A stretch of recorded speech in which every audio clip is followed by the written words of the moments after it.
Maoist party కూడా ఈరోజు చర్చలు అంటే శాంతి చర్చలు జరపడానికి మేము సిద్ధంగానే ఉన్నాము.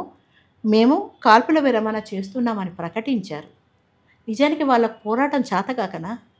ఇంటికి రాలేకనా? ఈరోజు ఇంటికొస్తే వాళ్ళని హక్కున చేర్చుకోవడానికి మా కుటుంబాలున్నాయి కదా! వాళ్ళ ఇంటికొస్తే వాళ్ళని నెత్తిన పెట్టుకొని జీవితాంతము చూడ్డానికి తల్లిదండ్రులు, భార్య పిల్లలున్నారు కదా!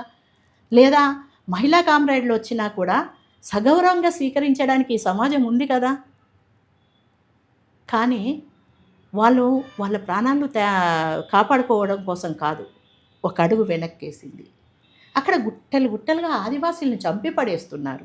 ఏ ప్రజల కోసమైతే వాళ్ళు పోరాడుతున్నారో, ఆ ప్రజలనే కళ్ళ ముంగట చిత్రవత చేసి చంపుతున్నారు. బాంబులేసి చంపుతున్నారు. పిల్ల, ముసలి, ముతక అత్యాచారాలు ఇవన్నీ చూస్తూ బయటి సమాజానికి తెలియకుండా వాళ్ళు చేస్తున్నారు.